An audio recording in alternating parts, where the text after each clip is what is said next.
In response to just the word trauma, I think we want to address that. Yeah.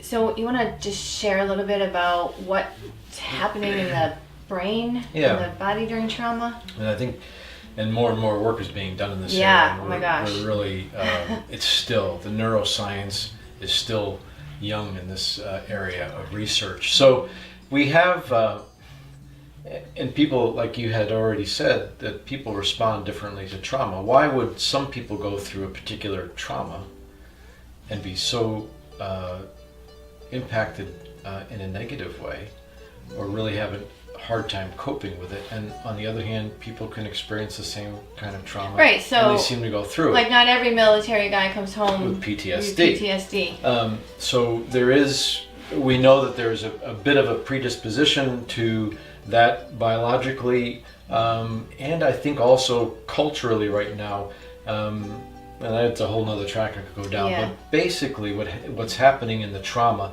is that you become alert, right? There's this fight or flight response, and so when it begins to happen, boom, the adrenaline is shot into the system. So quick. Yeah, it's so quick, and so you either have the fight, flight, or freeze. Okay, and the freeze, now that one hits home because so many women say, I just stood there. And I that's didn't the do most anything. that's the more problematic. And that's the one that they wrestle with. Yeah. Okay. Because what happens, it's like the part of the brain that is responsible for the fight, flight, freeze response, it is online, becomes lit up. Mm-hmm. And so the fight or flight, your then brain engages in taking action. There's danger, something's wrong, I got to get out of here. So the freeze response is that kind of, one way to think about it is the deer in the headlight look. Yeah, and I think that's what happens when you don't expect it, Yep, and it it's a turns surprise. on a dime. And so I kind of think I want to hang a little bit on the freeze. Yeah. Because so many people beat themselves up saying, I didn't do anything about it. Right. I should have. Why should Even my Right, situation in the date rape situation, it's like, all right, I don't want this. I said no. I'm wiggling my way out, and all of a sudden he just squeezes me harder, scares me, Right. and I'm like, oh crap. Yeah. I just got to get this over with Yeah. and get out of here. Right. And so what happens is when that freeze response, when in that moment like that, the brain is not processing the information like we would normally learn something. Right, because of all the chemicals going on. Oh, whatever goes on chemically. So the brain's not processing. So that's when we talk about trauma recovery, you often hear like EMDR or other ways in which people are working with traumatized individuals, the way I work with them. The brain hasn't incorporated that, so we call it reprocessing, because we want to take that memory, that trauma, the brain needs to process the information, process the experience, and thereby when you do that, it then begins to take the energy out of the emotions that are attached with the memory.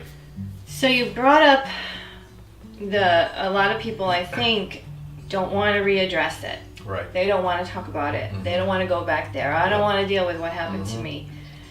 And in a sense, they are dealing with it every day. Yeah, so another way, so there's been, again, and there's different views on this. Okay. The predominant view right now, and in my experience, I think, is the better view. Because at one time it was like, okay, we have to go back to the memory, and we have to step you through it again. They used to say it's like going through those doors again. The challenge with that is it can re-traumatize a person because it can be so painful to do it. So there's ways to process that information and talk about it, but what the problem with trauma is that I'm living in the present. Let me rephrase that. The things that happened in the past, I'm living in the now. So the brain really doesn't know that this is 2017, my trauma happened 20 years ago. The brain just like, when that reawakens, something triggers it, it's like in the moment again. Okay. So the work of trauma recovery is being able to tell your story like you tell your story, because you're able to say, this is now, Right. that was then. I'm here now, I'm no longer back there. And that's when you can really tell with a person whether they've processed their trauma or not. Okay. So that's the work. And there's different ways to do that without re-traumatizing a person. The other thing is that in the present, you have the reactions that are happening. You can work with that. So you don't necessarily have to go back to the exact memory, but you can work with what's going on right now and teach the brain, teach the body to do something different with what's happening in the present. We had talked about that when connected to my trauma was not, in a sense, it wasn't taken care of. It wasn't addressed. It wasn't confronted. Right.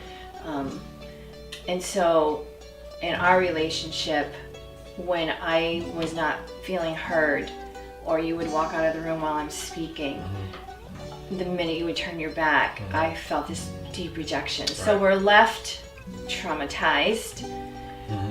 So as much as my body and my mind and my mouth wants to be angry, how can, you're doing this to me again? No, my trauma is doing it to me again. Yeah. And this is where couples and relationships have their issues. And as much as it hurts and you try not to do that, I need to pay attention to, oh my gosh, here's the flood again. This is what it is. It's not him. I'm not going to attack him. So but that takes work. It does take work and takes awareness. And then on my side of it is that I can't take it personally because you're getting triggered. Right. I have to own that there's perhaps something that I'm doing that's triggering you, and I have to learn to do something different. Yet it still happens. I mean, it just happened. It just happened last week, right? So it's like, and I have to. And this takes work because I have to sit back and say, okay. And here's something for you. It's like for husbands who have wives who've been traumatized. Here's the thing that I say to myself: how can I love my wife right now, right here? Right, so that's different than, oh, what's she so upset about? Here she goes again, da da da. Which was your mantra for years. Many years. So I've what's learned wrong well. with her? And she's just crazy. And yeah, so I have to be present and calm. Right. And make not offended. Not take Defensive. offense. And again, you've done your work in that you know that it's your trauma response and that you're not attacking me. And I think that's the challenge for many couples, is they just keep fighting over this thing, and it's so much of it. In all honesty, I call it the crazy eight of couple relationships. It's I'm saying something, it goes through your filter, and you're responding based on your experiences of the past. I hear it, goes through my filter, and then I'm responding. Yeah. And it can be crazy. And so breaking that. Yep.